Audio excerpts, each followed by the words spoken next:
പ്രിയപ്പെട്ടവരെ, നമ്മളിപ്പോൾ നിൽക്കുന്നത് റോമിലുള്ള കപ്പുച്ചിൻ സഭയുടെ ആസ്ഥാന കേന്ദ്രം എന്ന് പറഞ്ഞാൽ ജനറൽ കൂരിയ എന്ന് പറയും. അതിൻ്റെ മുമ്പിലാണ് നിൽക്കുന്നത്. ഈ വഴി വിയ പിയമോന്തെ എന്ന് പറയും. 70ാമത്തെ നമ്പറാണ് നമ്മുടെ ജനറൽ കൂരിയ. ഇതിന് മുമ്പിലുള്ളത് ഇന്തോനേഷ്യൻ എംബസിയാണ്.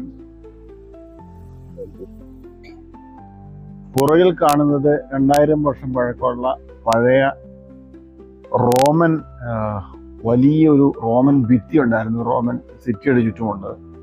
2000-ലധികം പഴക്കമുള്ളതാണ്. അപ്പോൾ ഇവിടെ കൂരിയ ജനറാലിസ് ഫ്രാത്തി മിനോരി കപ്പുച്ചിനി എഴുതിയിട്ടുണ്ട്. House of life. ഇതിൻ്റെ ചരിത്രമുണ്ട്.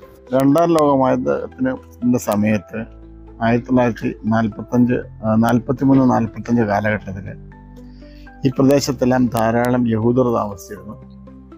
അവരെയെല്ലാം അന്ന് റോം കുറച്ചു കാലം ജർമ്മൻ ഗവൺമെൻറ്റിൻ്റെ മുസോളിനിയുടെ കാലത്ത് അവരുടെ കീഴിലായിരുന്നു. ഈ സമയത്ത് ഇവരെല്ലാം പിടിച്ചുകൊണ്ടുപോയി. ഇവിടുത്തെ ഒരു 100 മീറ്റർ താഴെ ധാരാളം യഹൂദർ താമസിക്കുന്നുണ്ടായിരുന്നു. അവരെല്ലാം പിടിച്ചുകൊണ്ടുപോയി ഔഷ്വിറ്റ്സിലും അതുപോലെ മറ്റ് പോളണ്ടിലുള്ള സ്ഥലങ്ങളിലെല്ലാം കൊണ്ട് കൊന്നുകളയുമായിരുന്നു. അപ്പം ഇവിടെ താമസിച്ചിരുന്നൊരു വൈദികൻ, ഒരു കപ്പുച്ചിൻ ഫാദർ, അദ്ദേഹത്തിൻ്റെ പേര് മരിയ ബെനോയ് എന്നാണ്. ഇദ്ദേഹം അന്ന് വളരെ റിസ്ക് എടുത്ത് ഏകദേശം 4000-ഓളം യഹൂദരെ ഇവിടുന്ന് ഫ്രാൻസിലേക്ക് കടത്തിപ്പോകാൻ സഹായിച്ചു. അദ്ദേഹം ചെയ്തത് ഇറ്റലിയിലെ മരിച്ചുപോയ ആൾക്കാരുടെ ഡോക്യുമെന്റുകൾ സംഘടിപ്പിച്ച് അത് ഫോർജ് ചെയ്ത്, അന്നത്തെ നിയമത്തിന് വിരുദ്ധമായിരുന്നു, പക്ഷെ മനുഷ്യരെ രക്ഷിക്കാൻ വേണ്ടി അദ്ദേഹം 4000-ഓളം ആൾക്കാരെ രക്ഷിച്ചിട്ടുണ്ട്.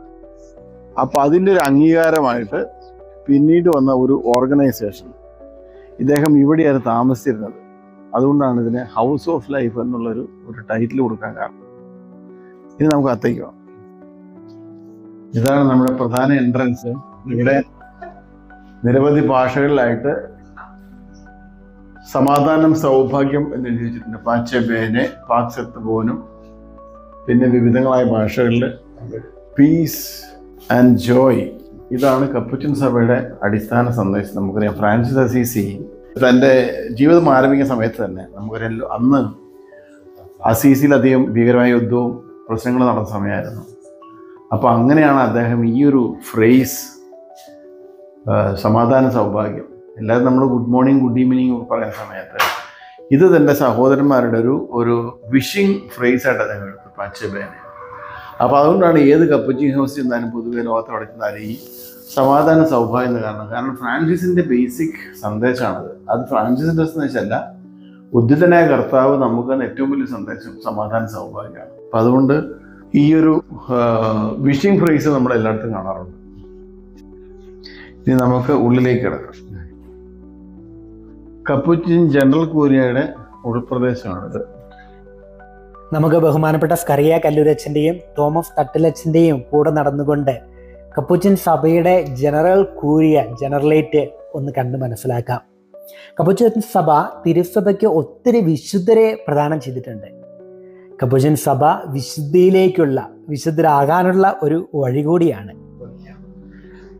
കപ്പുച്ചിൻ സഭയിലെ വിശുദ്ധരുടെ നാമകരണ പ്രക്രിയകൾ നടത്തുന്ന ഓഫീസിൻ്റെ കീഴിലാണ് ഈ നമ്മുടെ കൊച്ചു മനോഹരമായ കൊച്ചു കപ്പേള. ഈ കപ്പേളയിൽ നിങ്ങൾക്ക് കാണാവുന്നതുപോലെ വിശുദ്ധരുടെ രൂപങ്ങളുണ്ട്. അതുപോലെ തന്നെ അതിൻ്റെ വേറെ ഒരു ഇതായിട്ട് കാണാവുന്നതാണ് ഈ കൊച്ചു തിരുശേഷിപ്പുകൾ. ഓരോ കൊച്ചു പൂക്കളും ഓരോ തിരുശേഷിപ്പാണ്. ഈ ചെറിയ ബോക്സുകളിൽ വെച്ചിരിക്കുന്ന അവരുടെ ബാസ് റിലീക്ക് എന്ന് പറയും. അതായത് അവരുപയോഗിച്ചിരുന്ന വസ്ത്രങ്ങളുടെ ഭാഗങ്ങളോ അല്ലെങ്കിൽ എല്ലിൻ്റെ ഭാഗങ്ങളൊക്കെ ആയിട്ട് അതിവിടെ നാമകരണത്തിന് വന്നിട്ടുള്ള ആൾക്കാർ വിശുദ്ധരുടെ ഫസ്റ്റ് ക്ലാസ് റിലീക്സ് ആണ് അതിനകത്തുള്ളത്. ഇതെല്ലാം ഓരോ വിശുദ്ധരും നമ്മുടെ കപ്പുച്ചിൻ സഭ പ്രദാനം ചെയ്തിട്ടുള്ള വിശുദ്ധരുടെ അല്ലെങ്കിൽ നാമകരണം ധന്യരായിട്ടുള്ളവർ, അവർ വാഴ്ത്തപ്പെട്ടവർ, അവരുടെയൊക്കെ രൂപങ്ങളാണിത്. ഇനി ഇവിടെ കാണുമ്പോൾ ഇത് പാദ്രപ്പിയുടെ തിരുശേഷിപ്പാണ് ഇവിടെ കാണുന്നത്. ഇവിടെ ഈ കാണുന്നതാണ് വിശുദ്ധരുടെ ഒരു മരത്തിൽ വളരെ വിശുദ്ധരുടെ ഫലം പുറപ്പെടുവിക്കുന്ന ഒരു വൃക്ഷം. അതിനകത്ത് ഒരുപാട് ഫലങ്ങളിലൂടെ ഉണ്ടായതായിട്ട് കാണാനായിട്ട് സാധിക്കും. ഓരോ പടങ്ങളും ഓരോ വിശുദ്ധരുടെ പടങ്ങളാണ്. ഇതിനകത്ത് ഇവിടെ ഒരു കൊച്ചു സ്ഥലം കൂടെ ഒഴിവാക്കിയിട്ടുണ്ട്. നിങ്ങൾ വിശുദ്ധരാകുമ്പോൾ നിങ്ങളുടെ പടം വയ്ക്കാനുള്ള സ്ഥലമാണിത്. വിശുദ്ധ പദവിയിലേക്ക് കടന്നു പോകുന്ന വിശുദ്ധ ധന്യരായിട്ടുള്ളതും വാഴ്ത്തപ്പെട്ടവരായിട്ടുള്ള പടങ്ങളാണ് ഇവിടെയുള്ളത്. ഇങ്ങനെ കടന്നു വരുമ്പോൾ നമുക്കിവിടെ കാണാൻ പറ്റുന്നത് നമ്മളുടെ തെയോഫിൻ അച്ഛൻ്റെ ചിത്രം ഇവിടെ നമുക്ക് കാണാനായിട്ട് സാധിക്കും. ഇവർ ഒരിക്കൽ വിശുദ്ധരായ നാമകരണം ചെയ്യപ്പെട്ടാൽ പള്ളിക്കകത്ത് കയറുന്ന ഒരു സിംബോളിക് പ്രസൻറ്റേഷനാണ് ഇവിടെ നമുക്ക് കാണാനായിട്ട് സാധിക്കും.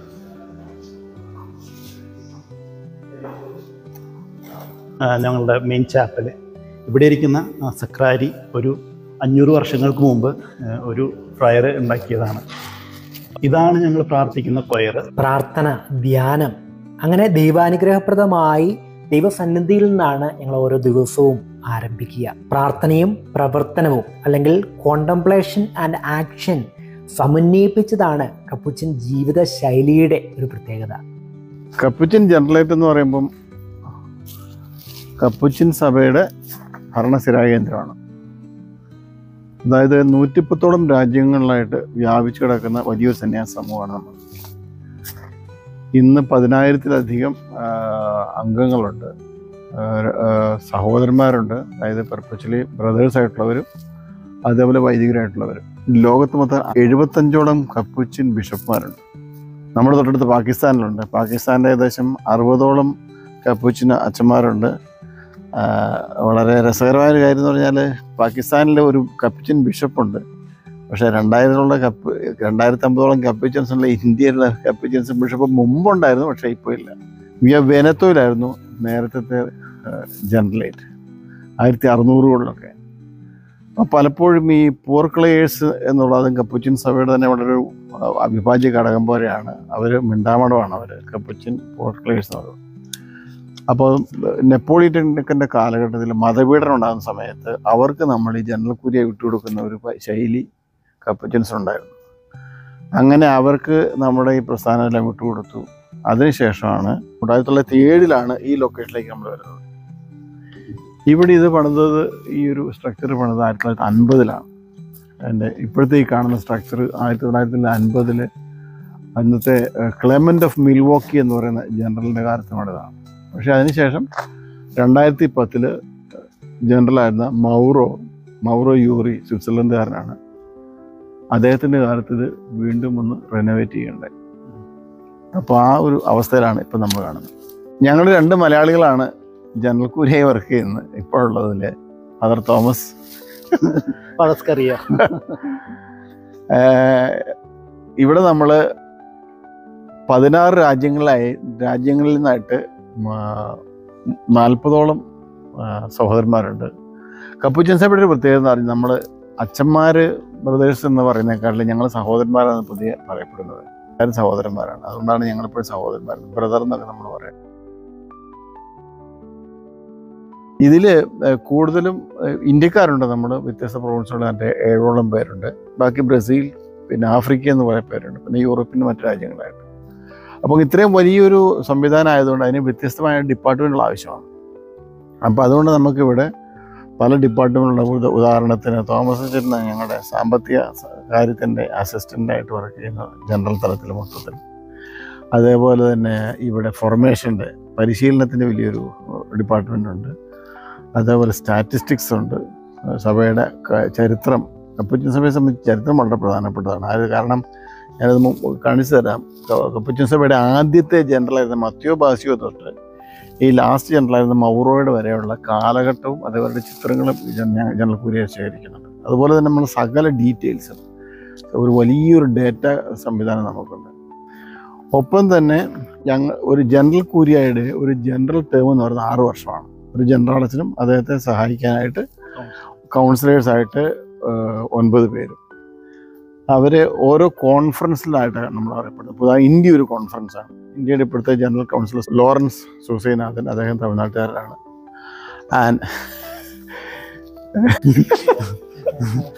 ഇത് ഞങ്ങളുടെ ജനറലേറ്റിൽ ഞങ്ങൾക്ക് സഹോദരന്മാരുണ്ട് ഞാൻ പറഞ്ഞു. അതിൽ നമ്മുടെ പാർലറിൽ വരുന്ന അതിഥികളെല്ലാം സ്വീകരിക്കുന്ന അതൊരു വലിയൊരു ഡിപ്പാർട്ട്മെൻറ്റാണ്. ഇത്രയും രാജ്യങ്ങളുള്ളതുകൊണ്ട് നമുക്ക് ബ്രസീലുണ്ട്, അതായത് പോർച്ചുഗീസ്, ഇവിടെ പല ലാംഗ്വേജ് സെക്രട്ടറീസ് ആവശ്യമാണ്. Portuguese, Spanish, English, Italian and French, അപ്പോൾ ഇത്രയും, അതായത് ജനറേഷൻ എഴുത്തെഴുതിയാൽ അത് ഇത്രയും ലാംഗ്വേജുകളിലേക്ക് പോകണം.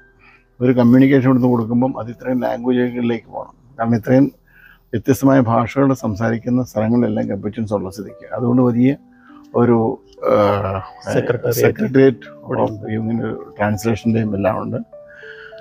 ഒപ്പം തന്നെ ടെക്നോളജി ഇതിൻ്റെതായിട്ട് ബന്ധപ്പെട്ട IT സെക്ഷനുണ്ട്.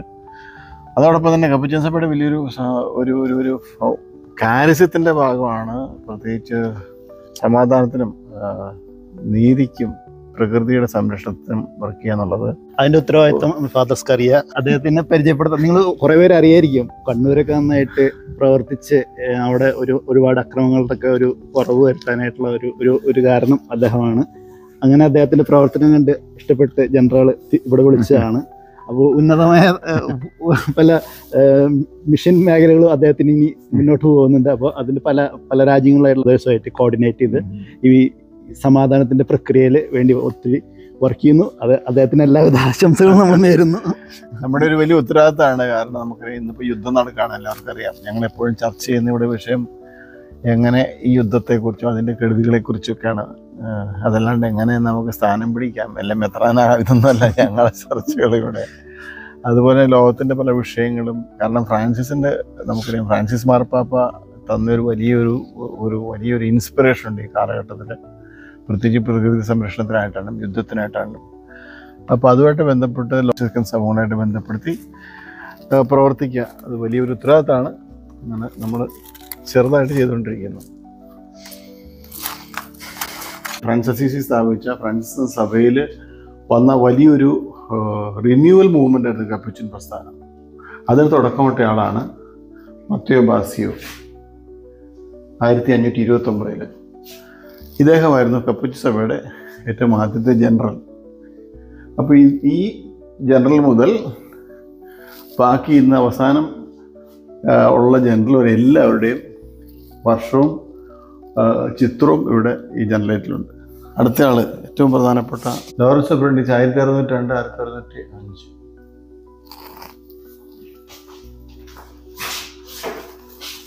ഇദ്ദേഹമാണ് ഇപ്പോഴത്തെ ജനറൽ കുര്യ പണിയുന്നത്. ക്ലെമന്റ് ഓഫ് മിൽവോക്കി, ജോൺ കൊറിവോ, പിന്നെ മൗറോ യോറി. ഇനി നമ്മൾ കാണാൻ പോകുന്നത് നമ്മളുടെ ഇന്ത്യക്ക് വേണ്ടിയിട്ടുള്ള ഇന്ത്യയുടെ കൗൺസിലറായിട്ടുള്ള ഫാദർ ലോറൻസ് സൂസൈനാഥൻ. ആള് തമിഴ്നാട്ടിൽ നിന്നാണ്. I am Lawrence Susenathan. I am originally from Madurai, Tamil Nadu South. In India, there are 14 jurisdictions. There are 12 provinces, then 2 custodies. We are spread all over India to northeast, Arunachal, and this side to Kashmir.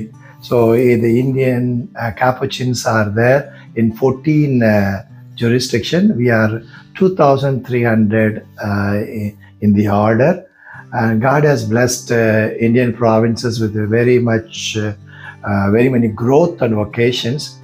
Now in the Capuchin order we are almost closer to 10,000, of which Indian Conference, the 14 jurisdictions, is the biggest or the highest conference with 2,300 friars, and God is blessing Indian Capuchins with more vocations. We see many young people joining us, particularly in Kerala.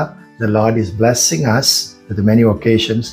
Given this Indian Capuchins being many and they are young, the Capuchin order is looking towards Indian Capuchins to support the Capuchin life and witness in various parts of the world. Particularly, Indian friars are working as missionaries in Africa. Now Indian friars are reaching out to places in Europe, North America, where the Capuchin presence and identity and charism needs to be built. One of the beauty of a Capuchin charism is being brothers, being little brothers. A minority and fraternity as the 2 major components of Capuchin charism. As an Indian friars, we are social, we are loving, we are family oriented. So this fraternal spirit is given to us in our families. We try to cultivate that in a bigger community of brothers. And simplicity, poverty, hospitality, openness, humility, these are the significance of minority, which also comes from our culture.